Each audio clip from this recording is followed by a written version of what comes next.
préparent et font, entre guillemets, se joignent à moi pour vous souhaiter bonne année 2014. 2013 a parfois été une année difficile et même assez intense. On tentera de savoir ce qui sera demain à la une, qui feront 2014 ou avec qui on devra compter. Mais un peu plus haut de la République démocratique du Congo, au nord je veux dire, la République centrafricaine est l'une des plaies béantes du continent. Dans la partie est du Congo, nos relations avec le Rwanda et l'Ouganda demeurent encore préoccupantes. Parfois, la rumeur s'en mêle jusqu'à influer chez nous sur la gestion des questions de politique intérieure. Est-ce que nous pouvons déjà, avec vous, maître Jean-Claude Malingué, vous qui êtes avocat, essayer de voir comment expliquer ou interpréter cette liesse des populations de Goma autour de la vraie fausse nouvelle de la disparition du président rwandais Paul Kagame? Cette information, nous l'avions eue comme tout le monde, des sources non officielles, et nous avions entendu que la nouvelle nous parvienne par de voies officielles, et ça n'a pas été le cas. Donc nous restons confiants que le président Kagame se porte très bien. Le sens de ma question, c'est de savoir comment s'expliquer alors qu'il y a eu une sorte de liesse populaire, une effervescence, des manifestations de joie dans la ville de Goma. Et c'est parce que, au regard des sévices que la République démocratique du Congo a subi depuis tous ces temps-là, et que cette nouvelle ne pouvait que réjouir les Congolais. Et donc, se débarrasser des Kagame pour les Congolais, de cette façon-là, était une chose louable pour eux. Donc, nous dirons normal ou pas normal? Pour d'aucuns, c'est pas normal, pour d'autres, c'est normal. Donc nous pensons que, étant donné que les choses aujourd'hui sont telles qu'elles sont, nous ne pouvons qu'accepter donc le destin des choses. Nous y reviendrons peut-être après votre appréciation, maître Jean-Claude Malingué, de cette autre question de politique internationale qui a fait déplacer tout un pays, la République centrafricaine, à travers ses élus et corps constitués à N'Djamena, dans la capitale du Tchad, comme pour aller entendre la France à travers le chef d'État d'Afrique centrale décider de la fin de règne de Michel Djotoja, le chef de l'État centrafricain. Oui, d'abord, c'est la faiblesse de l'exécutif centrafricain de mettre fin à des atrocités dans son pays. Alors, ceci conduit la communauté internationale, ou si vous voulez, le père africain, et qui sont de la CEAC, de prendre un certain nombre de mesures de manière à pouvoir, n'est-ce pas, sécuriser ces pays-là. Oui, mais quand les choses se posent de telle sorte qu'on dit que c'est sur instigation de la France, après que le président Hollande ait estimé qu'on ne peut pas laisser quelqu'un comme celui-là à la tête d'un pays. Et cela pourrait paraître vrai, ou cela est vrai, il faut que nous... Mais est-ce que ce n'est pas une sorte de recul que l'on décide, que des chefs d'État, que d'autres pays viennent décider de la destitution d'un autre chef d'État? Tout à fait. Lorsque c'est une situation qui indigne la communauté internationale, particulièrement la France qui est sur terrain dans la République centrafricaine, nous pensons que c'est une sorte d'injonction aux affaires intérieures de cet État. Mais ce qui est justifiable, c'est que ce sont les événements qui entourent, qui justifient que la France intervienne de cette manière-là, sinon ça allait être la disparition de cet État. Vous croyez pourtant que c'était fini avec la France-Afrique? La France ne va plus, ne va pas disparaître sur la scène internationale. C'est une grande puissance. Écoutez, quelqu'un disait que même si une puissance s'était, il ne va pas se taire à jamais. Il va revenir sur la scène d'une façon ou d'une autre pour marquer toujours sa présence. C'est le cas actuel de la situation de la France avec le président Hollande. Mais par rapport au président Déby, le rôle qui lui a été fait jouer Vous trouvez que c'est un beau rôle, c'est un mauvais rôle, que ça soit chez lui et que ce soit par lui que ces décisions ont été prononcées?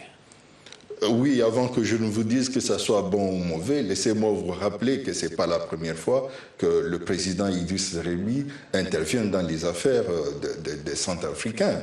Et la première fois, c'était avec, il a appuyé Ange Félix Patassé. Et la deuxième fois, c'était avec Bozizé contre, et donc la dernière fois, c'est Bozizé contre les Séléka, avec à la tête Michel Djotoja. Et aujourd'hui, je crois que Idriss Déby, le président Idriss Déby, est en train de confirmer, de poser de jalons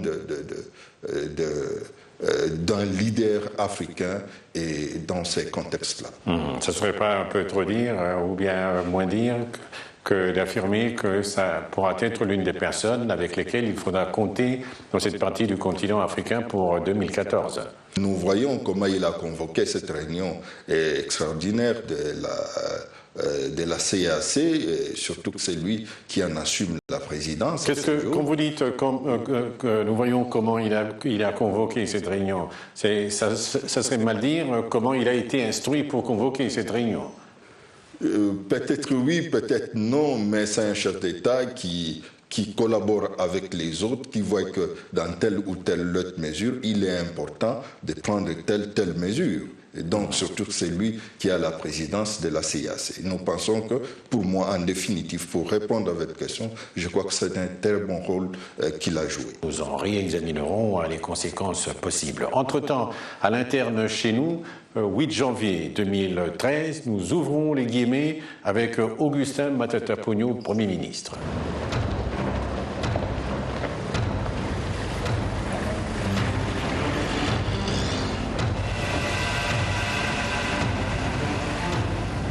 Dites-nous ce qui peut, d'après vous, assurer une peau dure à ce Premier ministre, plus d'une fois présenté comme partant mais résistant comme il est. D'aucuns veulent qu'il quitte les pouvoirs, il y a les autres qui estiment qu'il doit rester au regard de réalisations qui est déjà palpable. Alors, c'est ça qui justifie que le Premier ministre Matata Ponyo subisse ce genre de pression. Mais nous pensons qu'il y aura de bonnes réflexions dans les jours à venir. Lorsque il sera appelé à déposer sa démission, nous verrons à ce moment-là. Et est-ce qu'il sera reconduit? Est-ce que le chef de l'État lui fera encore confiance de reconduire les affaires de l'État? Et à ce moment-là, nous jugerons le Premier ministre Matata Ponyo. Mais qu'il soit encore là, peut-il faire dire que le technocrate qu'il est, ou comme on l'a toujours qualifié, est devenu un peu plus politique? Quand on est dans la gestion des affaires politiques, on devient aussi politique, technocrate soit-il. Donc il est important que le Premier ministre Matata Ponyo soit beaucoup plus politique aussi dans le cadre de ses attributions. Vous parlez de ses réalisations. Le taux de croissance à 2 chiffres, c'est ce que le gouvernement escompte. Statistiquement, c'est clair, il y a quelques progrès. Mais socialement, comment le traduire en termes de création d'emplois, par exemple, et de meilleure distribution de richesses? Oui, c'est là où le bas blesse. Et vous savez, le Premier ministre fait un effort, mais avec le budget qui vient être examiné au Parlement à la hauteur de 7 milliards de dollars américains en chiffres, en termes de dépenses nettes, ne permettront jamais au Premier ministre Matata Ponyo, il le sait très bien, à réaliser, à relever le pari comme il le faut. Il le sait très bien. Mais par où ou par quoi commencer pour que les statistiques intègrent également l'amélioration des conditions sociales des populations, d'après vous? Oui, moi je crois qu'il faut commencer par les sociales. Il faut commencer par le social. Il faut commencer par le social, il faut avoir des moyens. Il faut avoir les moyens. Il faut avoir un peu plus de richesses. Il faut créer des richesses. Et arriver à les distribuer. Une très bonne distribution. Oui, mais il faut commencer quelque part. Par où ou par quoi, d'après vous? C'était le sens de ma question. Oui, commencer, je le dis très bien, par les sociales. Parce que c'est le social qui fait voir que les choses ont évolué. Vous savez, aujourd'hui, si les gens pleurnichent dans notre pays, la cause, la base, c'est le social. C'est le social qui ne va pas. Et le social est lié directement à la vie humaine, à la vie d'une nation. Quand le social ne va pas, rien ne va. Le Premier ministre peut bien faire des routes, peut bien aménager tout ce qu'il veut aménager aujourd'hui, mais aussi longtemps qu'il ne va rien bouger dans le secteur social, les choses resteront, demeureront statiques. C'est comme si vous voulez dire que cela ne relève que de sa responsabilité à lui.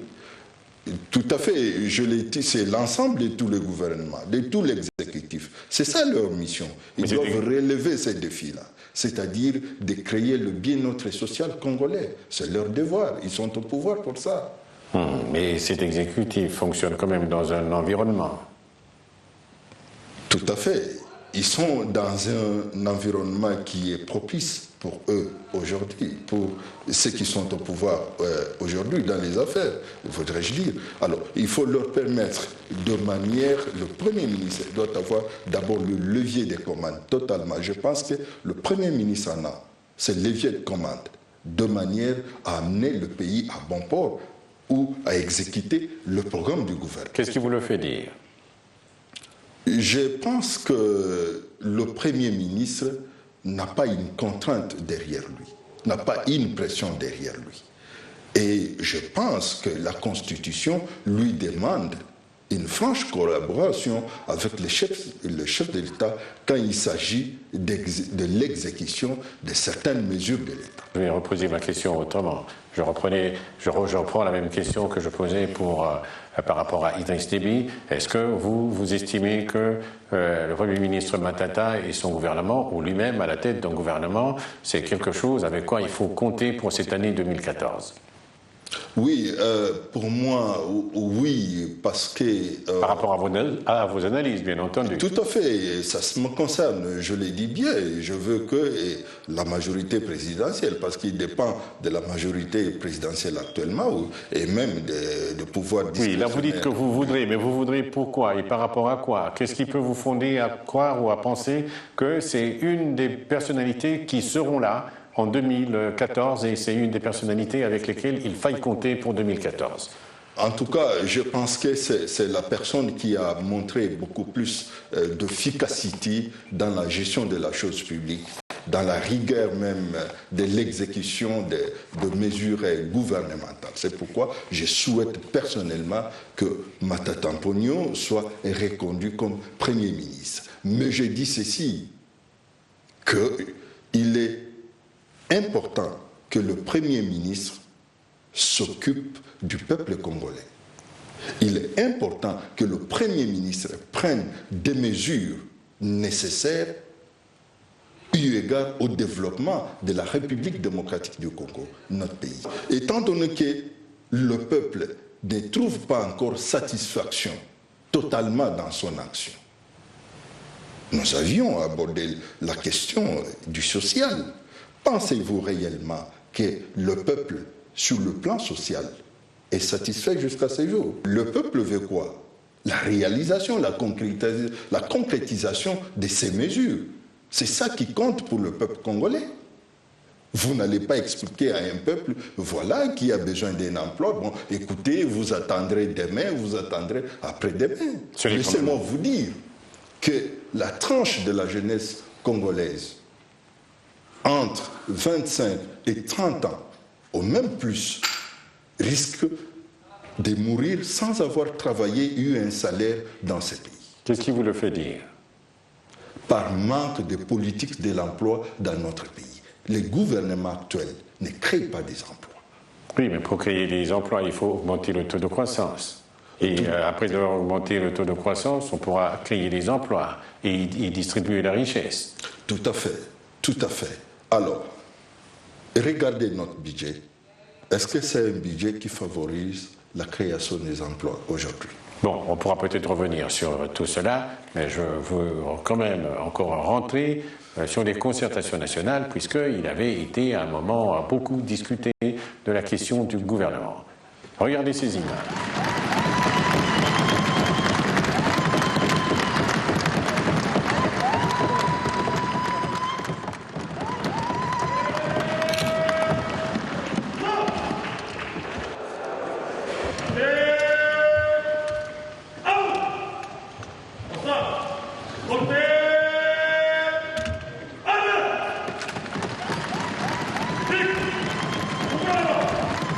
Soyez rassurés que je vous ai entendu et que je vous ai compris. Est-ce que vous avez comme le sentiment que ces attentes tiennent d'une question qui aujourd'hui est dépassée, oui ou non? Non, la question est encore d'actualité. La question de survie du peuple congolais. C'est ça la question qui est importante. Et la question de la situation de l'Est, c'est la question qui est encore importante. Et moi, je crois que c'est ce qui tient le président de la République à cœur. Et quand il dit « je vous ai compris », c'est-à-dire qu'il connaît l'ensemble des problèmes qui prévaut en République démocratique du Congo, dont il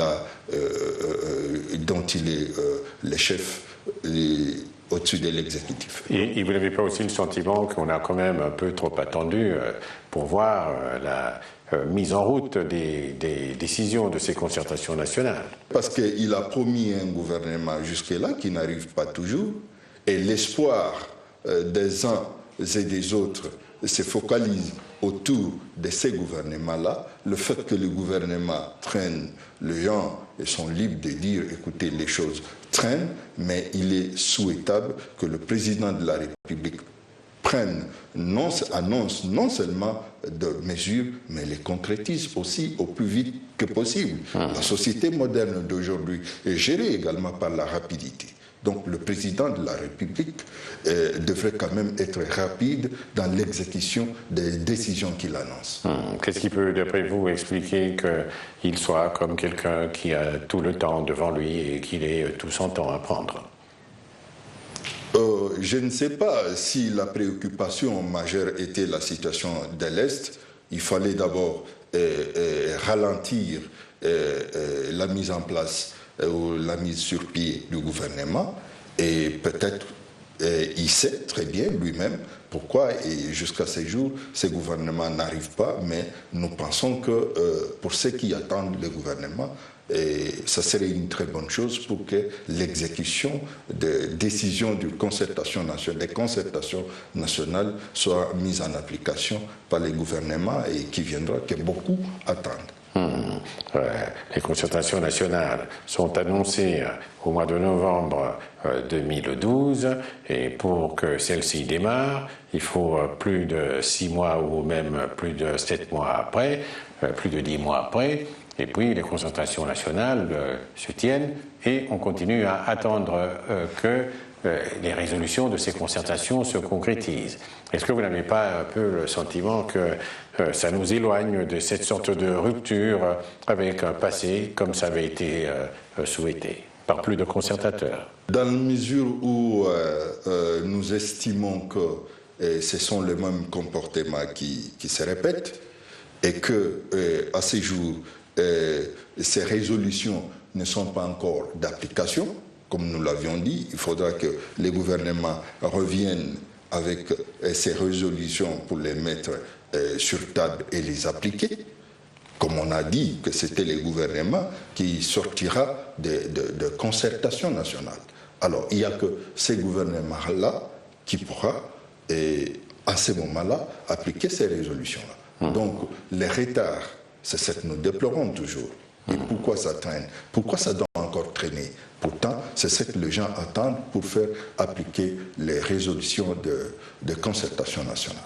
Et quand vous voyez par exemple le gouvernement Matata et le Premier ministre aller défendre le budget, ça ne vous fait pas dire qu'on commence à s'installer dans une sorte de continuité de ce qui avait déjà commencé avant les concertations? S'il en est ainsi, le président de la République trahira ses propos et son discours devant le Congrès.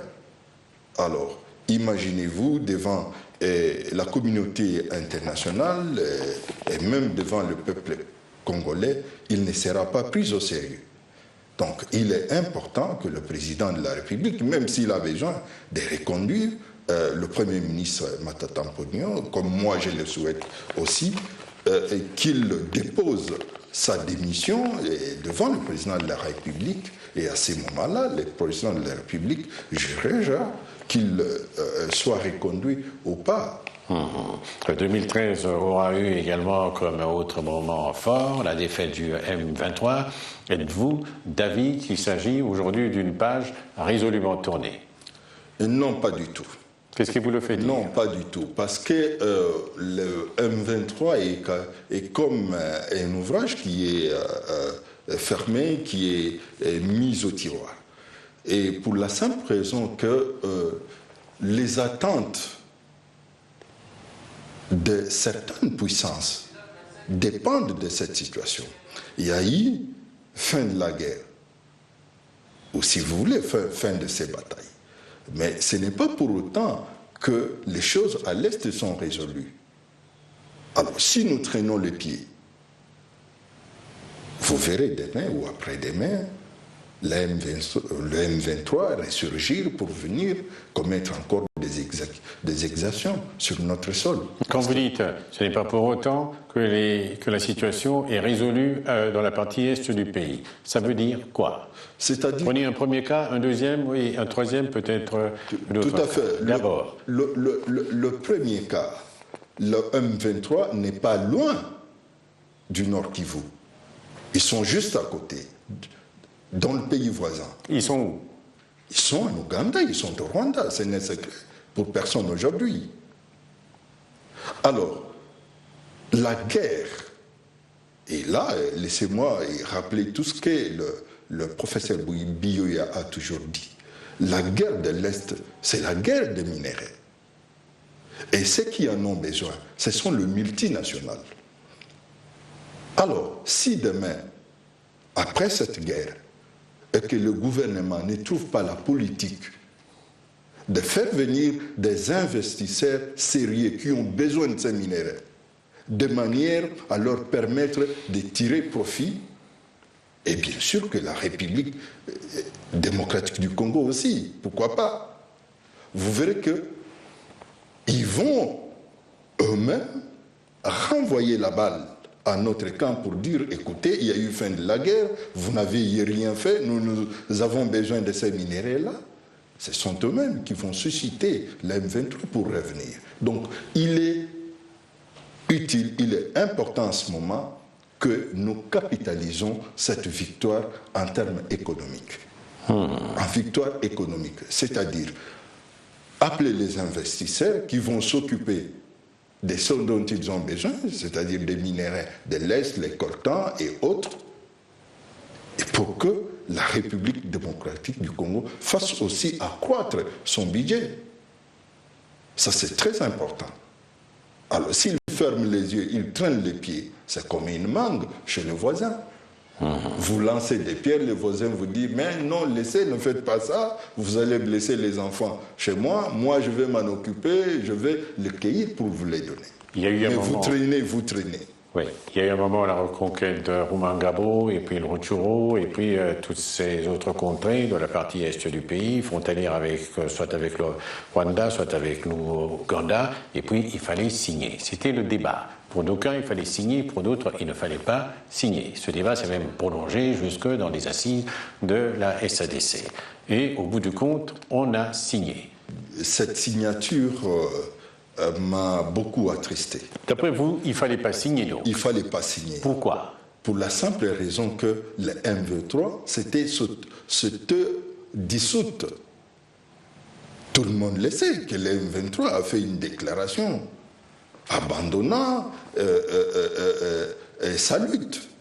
Alors, le M23 signe sa déclaration abandonnant la lutte, d'une part, et d'autre part, cela aura comme conséquence que la M23 n'existe plus, donc les gouvernements n'auraient pas pu prendre ses ailes d'aller signer un accord avec un groupe qui s'était auto-dissoute.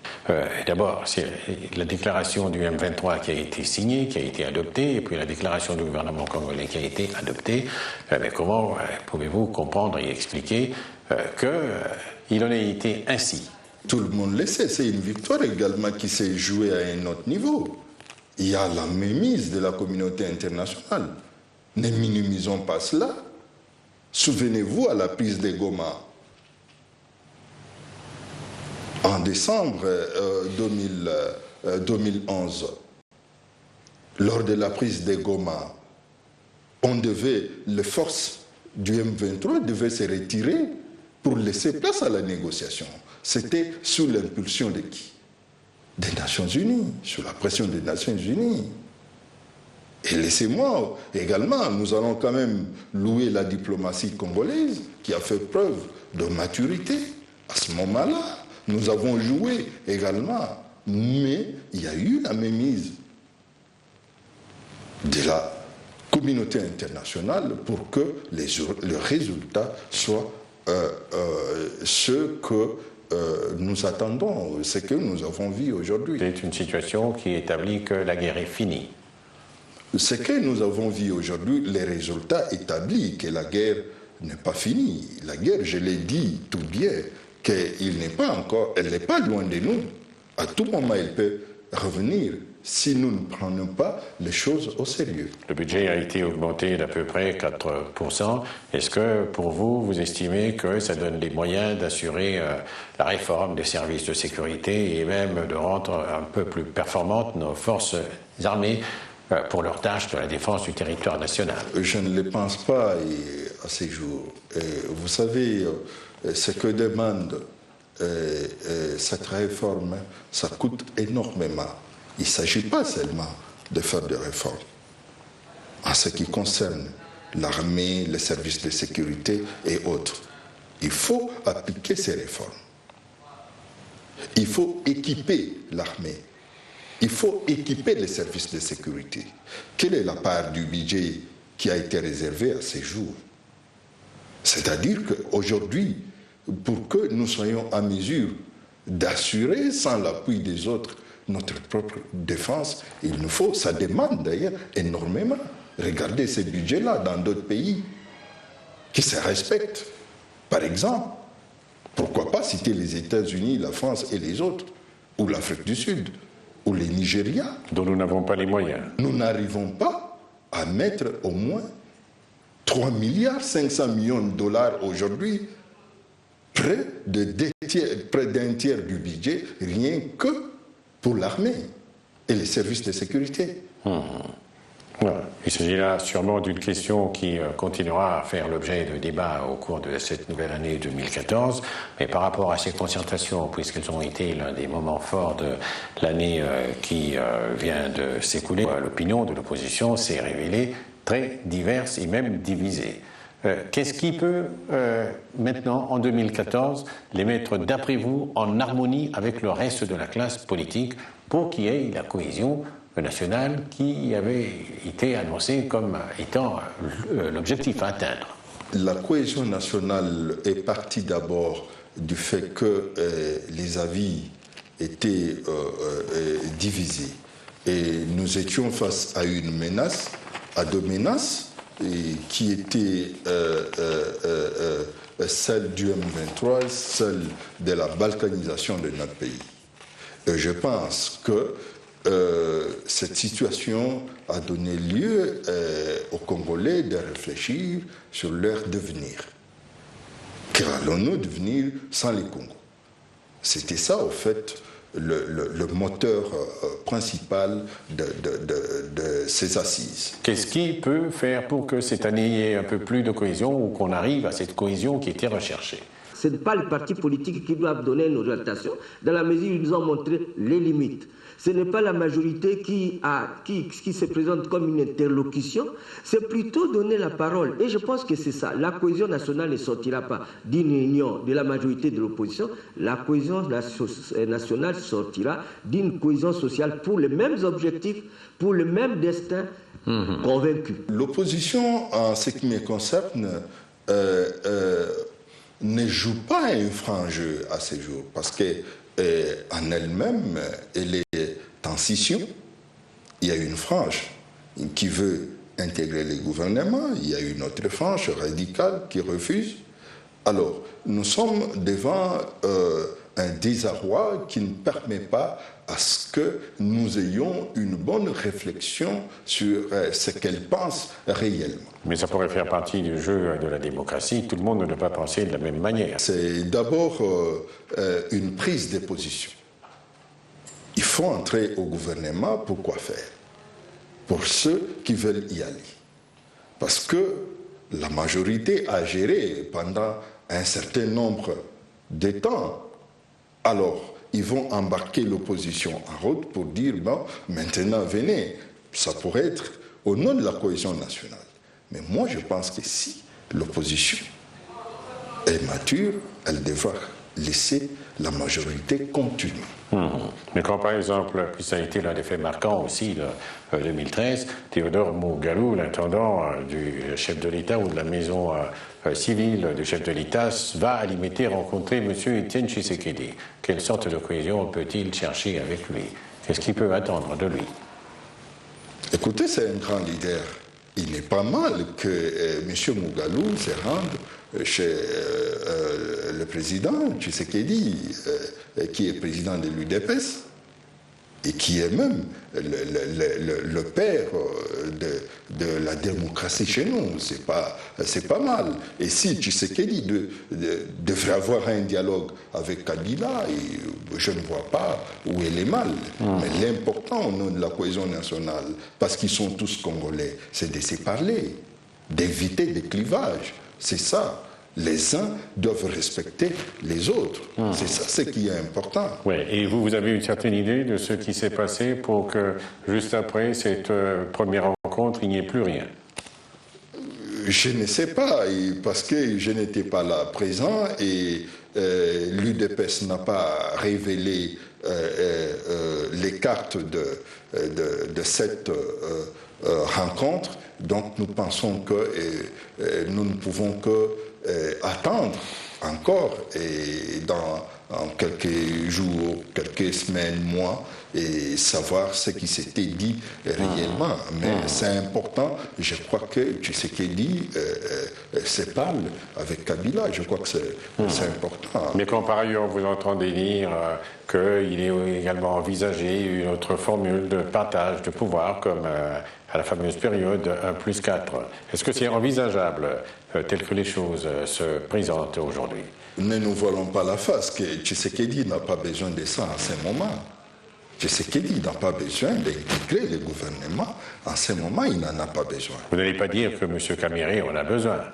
Non plus pas Kamere, parce que Kamere a déjà donné depuis longtemps sa position. Il n'a pas pris part lui-même aux concertations nationales. Ça peut vouloir dire qu'il ne peut pas être exclu, qu'on voit par exemple un M. Kengo ou bien quelqu'un du MLC être dans cette formule de partage du pouvoir. C'est-à-dire, nous savons, vous avec moi, que c'est, en fait, les concertations, et aussi bien, je dirais, pas la pression, mais je dirais la contribution du président du Sénat, qui est M. Léon Kengo. Et il est normal, je ne vois pas pourquoi lui qui a fait quelque chose et demain va la rejeter. Je ne pense pas. Donc, si il est déjà, il occupe une grande institution qu'est le Sénat aujourd'hui. Et s'il veut entrer au gouvernement, je pense que ses représentants seront là. Et nous savons que c'est ce qu'avaient souhaité également les MRC. Nous attendons voir le moment opportun, quels sont les partis qui sont des tendances de l'opposition qui vont y aller. Et qu'est-ce que vous pensez que ça pourra apporter au pays? Oui, qu'on y entre ou pas, moi je pense que c'est pour des ans une signification de la cohésion, mais ce qui est important pour moi, c'est de voir les choses changer dans mon pays. C'est ça qui est important et c'est ce qui importe pour moi. Et qu'il soit, si c'est la majorité qui doit changer les choses, pourquoi pas? Si c'est l'opposition, pourquoi pas? J'ai intérêt, nous tous nous avons intérêt que ceux qui sont au pouvoir actuellement le fassent de manière à permettre, quand les autres viendront, qu'ils se sont arrêtés quelque part, ils continuent, que d'être au pouvoir et de ne rien faire. Et ça, c'est un péché. Nous ne sommes pas un pays que l'on gouverne en réglant le problème des hommes ou le problème des clans, des tribus. C'est ça qui a causé le retard. Parce que ces pays, pour que ces pays prennent de l'envergure, il faut que le pays ait des grandes ambitions. Il faut que le pays ambitionne une grande responsabilité. Et c'est qu'il faut, comme j'ai dit, il faut une sorte de montée en puissance. Il faut qu'on soit dans les épes d'un leadership. Or, jusqu'ici, nous plafonnons, en fait, nous ne nous élevons pas. Nous travaillons comme s'il n'y avait que nos ventres à contenter et pour peu. Je crois qu'on a soulevé ici énormément de choses qui montrent qu'un parti politique ne se forme pas simplement pour aller attendre des négociations pour entrer au gouvernement. Tout cela peut-il faire dire qu'aujourd'hui nous sommes inscrits sur une sorte de ligne droite, que nous allons vers les élections générales en 2016? Ça devient maintenant un cycle. Et je suis confiant qu'en 2016, nous allons organiser les élections et à tous les niveaux. Et nous pensons que, personnellement, en ce qui me concerne, je ne souhaiterais pas que le chef de l'État actuel se représente encore pour des raisons de dignité, d'honneur. Moi, personnellement, j'aimerais voir le président de la République dans ces pays jouer les rôles de Mandela, jouer les rôles d'Alpha Ouma Kounaré, jouer les rôles des autres, de Julius Nyerere, dans notre pays, au sein du continent, dans le monde, pourquoi pas. Et ce qui est important, c'est qu'il faut que cela reste ancré dans l'esprit de tout le monde, que nous devons respecter les textes, les constitutions. Il y a des gens de toutes les façons compétents au sein de la majorité présidentielle. Est-il qu'il y a quand même encore un problème en ce moment, c'est celui du renouvellement du Sénat, des municipales et des provinciales qui n'avaient pas été organisées et qui ferait consacrer 2014 année électorale. Avec quels moyens? Je crois que le budget 2014 le prévoit, étant donné que le président de la CNI va bientôt, dans les mois à venir, publier ce calendrier conformément au programme de son institution. Nous pensons que, personnellement, je me pose la question de savoir, et c'est pour quelle législature? Est-ce que c'est pour, c'est pour 2016, cette législature-là, les élections locales municipales qu'on est en train, qu'on va organiser cette année. Et j'aurais souhaité, pour raison des rationalités, que ces élections soient ramenées carrément en 2016. C'est-à-dire qu'on les laisse continuer à faire ce qu'ils font, le mandat est prolongé, ils ont eu autant d'années d'assurer comme ça jusqu'à ce qu'on organise encore d'autres élections après 2016. C'est un peu ce que vous voulez dire. Je voudrais dire qu'ils vont... Parce qu'ils auront 2 ans d'avance. Si on organise, ils sont élus en 2014. Ils ont encore jusqu'à 2016. Ils vont doubler de 2 mandats. Pour le mandat, un seul mandat de 2016. Donc, ils vont aller au-delà. Voyez-vous? Oui. Donc, et également, nous sommes déjà habitués à voir de bulletins électoraux dans ces pays comme le journal du soir belge, mais il est tout à fait normal. Ce sont des élections que nous pouvons faire tout ça au même moment pour comprimer le dépense.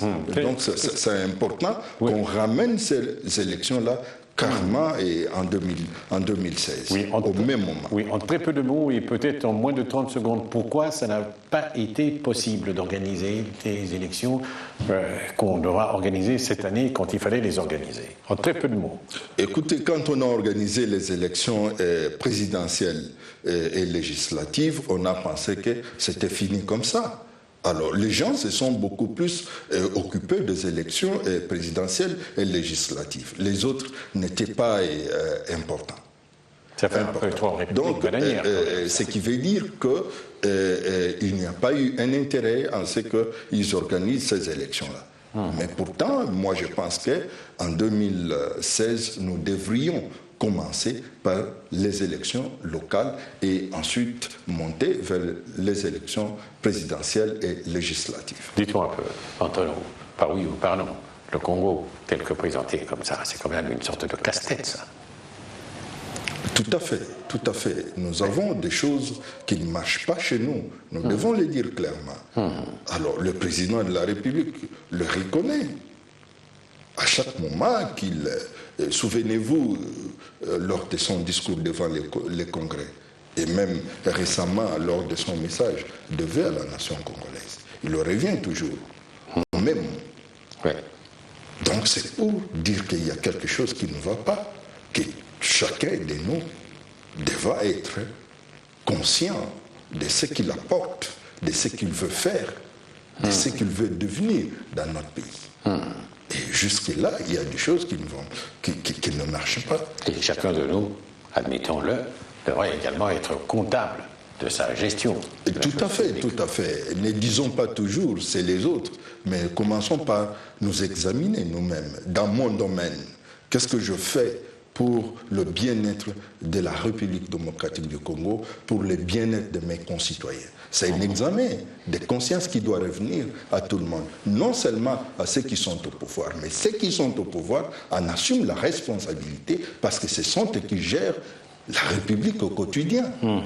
Par ailleurs, pour le bien-être de la République démocratique du Congo, Tout à fait. il faudra également un peu plus d'accalmie dans les esprits. Après, par exemple, ce qu'il y a eu autour du 30 décembre dernier, c'est-à-dire cette affaire Mukungubila et même dernièrement l'assassinat du colonel Mamadou Ndala, pour lequel on estime aujourd'hui qu'il y a besoin d'un peu plus de lumière, que ce soit pour le premier cas comme pour le second. C'est pas votre avis? Tout à fait, c'est mon avis. Qu'est-ce qui s'est passé le 30 décembre? Et je l'ai su par voie de médias et de vos médias ici sur place. Et en me réveillant de mon sommeil, j'ai ouvert la radio, j'ai suivi RFI et ensuite j'ai suivi les autres chaînes, RTNC et les autres, et j'ai vu qu'il y allait, ça ne va pas, et il y avait quelque chose qui n'allait pas. Et alors, subitement, on a montré, on a appelé... Oui, et puis le ministre, et puis le porte-parole du gouvernement est venu dire qu'il y a eu une attaque terroriste. Le Bantambo, le ministre Mendé, le ministre de l'Intérieur, Mouyège, en action, rendant visite dans des lieux qui étaient attaqués, qui ça ne va pas, et il y a eu des morts qu'on a montrés et des gens qui étaient appréhendés. Mais en tant qu'avocat, je souhaiterais que ces gens soient déférés devant la justice, qu'il y ait un procès, parce qu'ils étaient arrêtés dans une procédure de flagrance. Voilà. Nous ne devons pas perdre cette notion-là. En droit, la procédure de flagrance signifie que quelqu'un vient de commettre une infraction où la clameur publique poursuit encore cette infraction-là. Les gens se plaignent. Ça fait un bout de temps depuis que ces bandits ont été arrêtés et il faut, à ce jour, organiser un procès radiodiffusé, pourquoi pas, ou télévisé. C'est important que l'opinion sache quand même, parce que tout le monde était dérangé finalement. Alors il est important d'organiser ces procès-là, et je ne sais pas, et s'il faut l'organiser encore en procédure de flagrance aujourd'hui, sinon ils auraient déjà pu le faire. Dans le vocabulaire des techniciens du droit comme vous, le cas Mamadou Ndala, c'est aussi un autre cas qui nous mettrait dans une procédure de flagrance? Le cas Mamadou Ndala, il y a eu assassinat de Mamadou Ndala, il est tombé sur le champ d'honneur. Il faut des investigations parce que nous ne connaissons pas qui ont posé cet acte. Alors, il nécessite que les investigations soient menées sur le terrain de manière à poursuivre les auteurs. Voilà. Maître Jean-Claude Malengue Kindouma, merci d'être venu. Vous avez été notre premier invité pour, entre guillemets, 2014. À dimanche prochain, nous revoici monsieur, nous revoilà madame. Nous serons là à un autre rendez-vous dimanche prochain. Je vous remercie aussi.